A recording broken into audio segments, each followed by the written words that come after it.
I spent yesterday going through a real $500,000 policy illustration that landed in my inbox last week. On page 1, it promised 8% growth. By page 14, it was telling a completely different story, a gap worth more than most people's cars. But that's not the part that stopped me. On a lot of products, that 8% isn't even a number a carrier could print today. And the floor that sold the whole thing, the one that promises you can't lose money in a bad year, doesn't protect the money you actually own. You've probably seen an insurance illustration before, even if you didn't know what you were looking at. It's the spreadsheet your agent slides across the table, rows of numbers stretching from this year to the year you turn 85. A column for what you pay in, a column for what your policy is supposedly worth, and at the top, in small print, one word that changes everything. Illustrated, not guaranteed, not promised, illustrated. That word is doing an enormous amount of work, and almost nobody stops to ask what it's actually holding up. An illustrated rate is not a forecast your insurer stands behind. It's not an average of what the policy has paid in the past. It's a projection, built inside software, under rules written by regulators, using conditions that existed on the day the page was printed. It is legal. It is standard. Every carrier does it. And the moment that page comes off the printer, it starts drifting away from the policy it claims to describe. Here's the part that surprised me most when I started reading the rules instead of the marketing. There is a specific regulation that governs how these pages are built. It's called Actuarial Guideline 49B, written by the National Association of Insurance Commissioners, and it's been enforced since May of 2023. It exists because illustrations got out of hand. Before its predecessor arrived at the end of 2020, carriers were printing projections of 10%, 12%, in some cases 14%, with no consistent method behind the number. Each time regulators closed a door, the industry found a side entrance. First multipliers, then bonuses stacked on top of the projected rate, so the guideline got tighter. Under 49B, no index account can be illustrated above the benchmark account. The maximum illustrated rate is capped at 145% of what the insurer's own portfolio is actually earning, and any bonus has to live inside that maximum instead of being added on top. If a carrier's ceiling works out to 6%, they can't show you 6 and then sprinkle a 1% bonus over it. They have to choose. Read that again because it's the whole video in one sentence. The rule caps how optimistic an illustration is allowed to be. It does not cap how optimistic it's allowed to feel. The illustration isn't lying to you. It's just not describing your policy. It's describing a scenario. So why does the illustrated number exist at all if it isn't what you're likely to get? Because it isn't really built for you. It's built to make the policy comparable to other things you could do with the same money on a single sheet of paper. 8% sounds competitive. 8% sounds like it belongs in the same conversation as a stock market return. It's a marketing number wearing a compliance disclaimer, and the disclaimer is genuinely there, printed, legally sufficient, usually in a typeface small enough that your eye treats it as decoration. That's the trick of the whole document. Nothing is concealed. It's just arranged so that the big number is easy and the mechanics are work. And the person sliding that spreadsheet across the table usually isn't hiding anything either. Most agents are trained on the illustration software, not on the guideline behind it. They can generate the page in 90 seconds, and they can explain every column on it because the software labels them. Their compensation is tied to the policy getting signed, not to how the account performs in year 15. Nobody in that room is committing fraud. The system just isn't built to slow down long enough to explain page 14. So let's do what the illustration doesn't do. Let's do the real math on a real number with a real gap at the end. Take $500 a month, $6,000 a year. That's a normal premium for a policy like this. Not extreme, not small. Run that at the illustrated rate, 8% for 20 years. The number on page 1 comes out to $274,572. Now run the same $6,000 a year for the same 20 years at what these policies actually tend to credit once you account for the ceiling on your gains, the share of the index you're allowed to keep, and the internal charges that grow every year you hold the policy. A realistic net rate After all of that, lands closer to 4.5%. Same contributions, same 20 years. The result, $188,229. Do the subtraction. $86,343.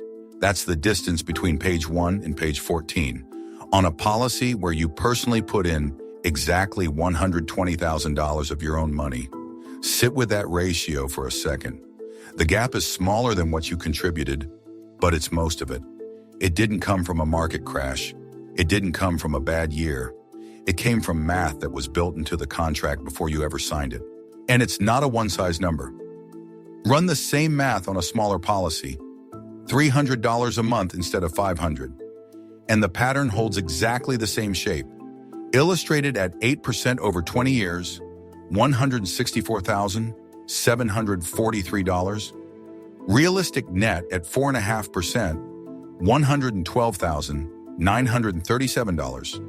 A $51,806 gap on total contributions of $72,000. Smaller premium, same ratio, same quiet math. This isn't about buying too much policy. It's about what the word illustrated was always going to mean, at any size. Now here's the thing almost nobody in this conversation has caught up to yet.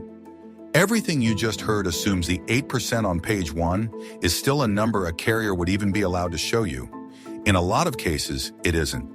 Remember that 145% ceiling. It's tied to what the insurer's portfolio is actually earning, which means the maximum illustrated rate moves with the market.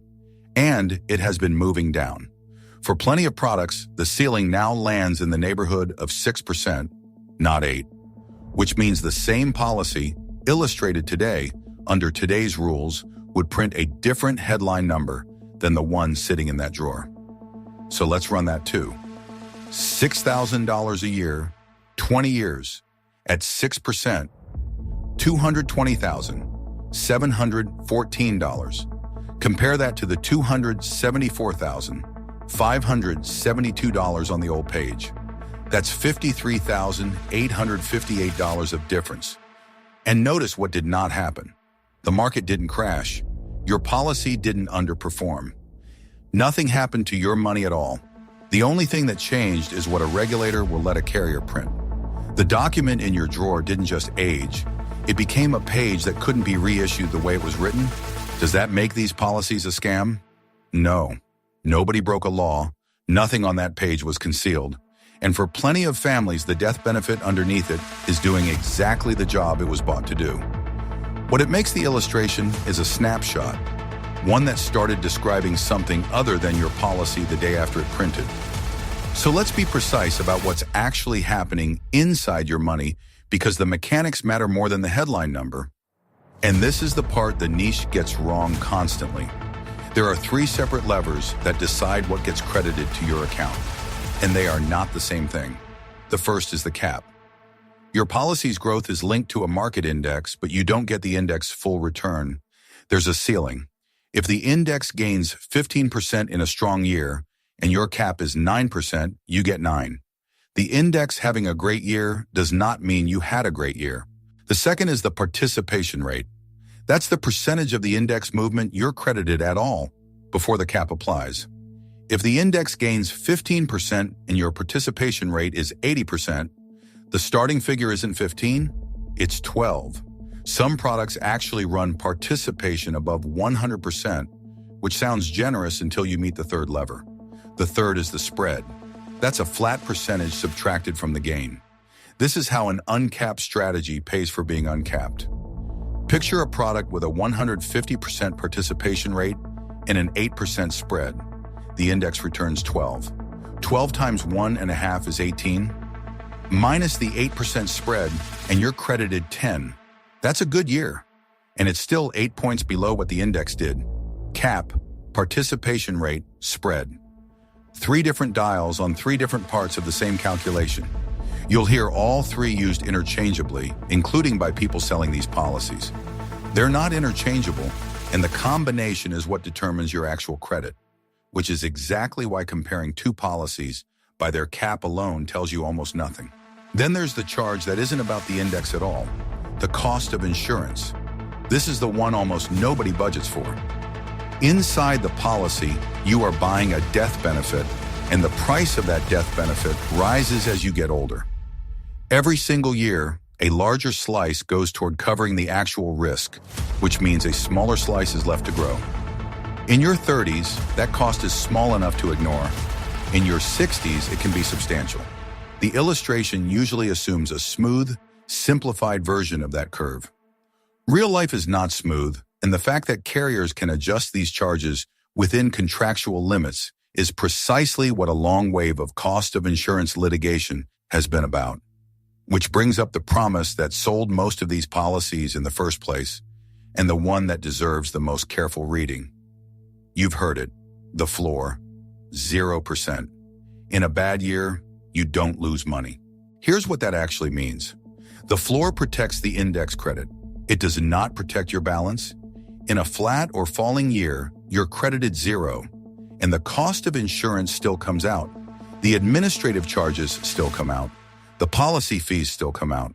So the account can be smaller in December than it was in January, in a year where you were told you couldn't lose anything. Put rough numbers on it. Say you're a few years in with $40,000 of account value and the index goes nowhere. Your credit is 0. That's the floor working. But your cost of insurance, your administrative charge, and your policy fee still get deducted. And on a policy that size, those can easily run over $1,000 for the year. You end December with less than you started January, having been told the whole time that your downside was protected.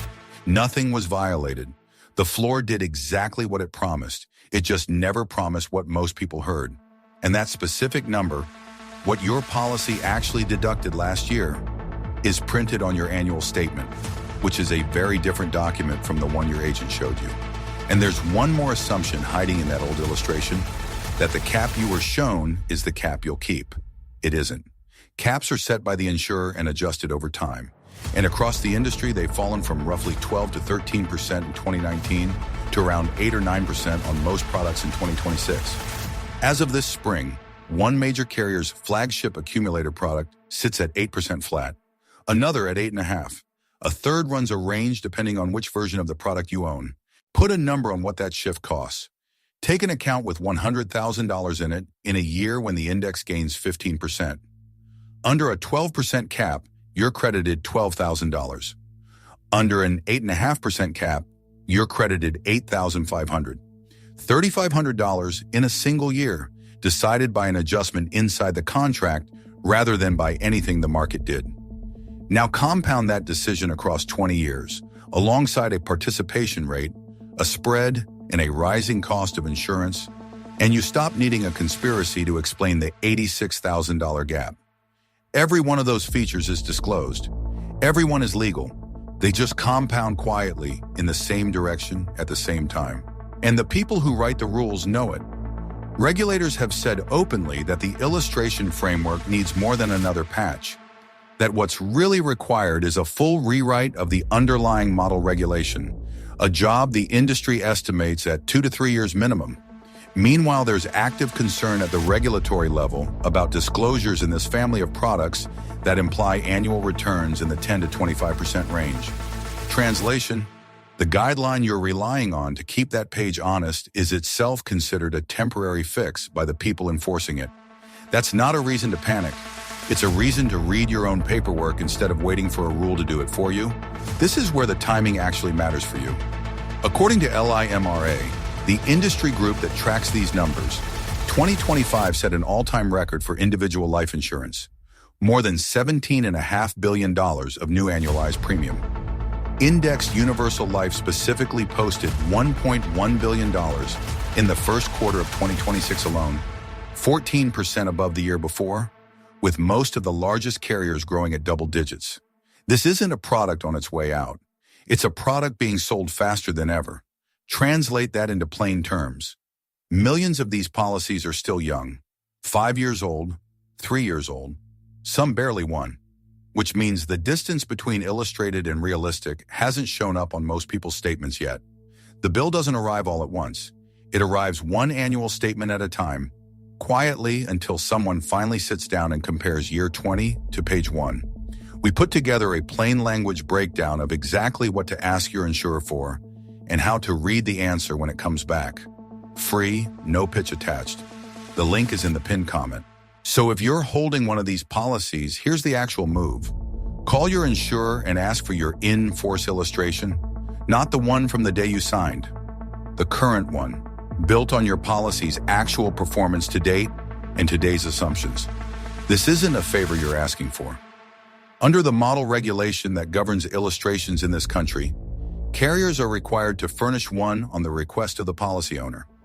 It usually takes a phone call and a few business days, and most people who own one of these policies have never asked for it once. When it arrives, put it next to the original and look for 4 numbers. Your current cap and whether it's lower than the one you were shown. Your current participation rate, what share of the index movement you're actually credited. Your current spread, if your strategy uses one. And your current cost of insurance charge, the line that grows every year and rarely gets explained out loud. Those 4 numbers sitting beside the original illustration tell you more about your real return than any brochure ever will. And notice what this exercise is not. It isn't a decision to keep the policy or cancel it. That's a conversation with a professional who can see your whole situation. It's just the difference between owning a document and understanding one. And if you're shopping for one of these right now, rather than holding one, this applies to you even more directly. You're looking at an illustration for the first time with no statements to compare it against. Your only defense is asking before you sign, what is the current cap? What is the participation rate? Is there a spread? And how has the cost of insurance schedule on this specific product changed over the last 10 years? If the answer takes longer than the pitch did, that's information too. Look, here's the real turning point. Because this isn't just about one bad policy. It's about the massive disconnect between what a financial document promises on paper and what it actually delivers in real life. You wouldn't sign a mortgage without reading the rate. You wouldn't accept a job offer without reading the salary. But an insurance illustration gets handed across a table, glanced at, and filed away. Because it looks like a spreadsheet, and spreadsheets feel like facts. They're not facts. They're forecasts. And forecasts have fine print. The mortgage rate is guaranteed the moment you sign. The salary in the offer letter is guaranteed the moment you accept. The 8% on page 1 was never guaranteed at all.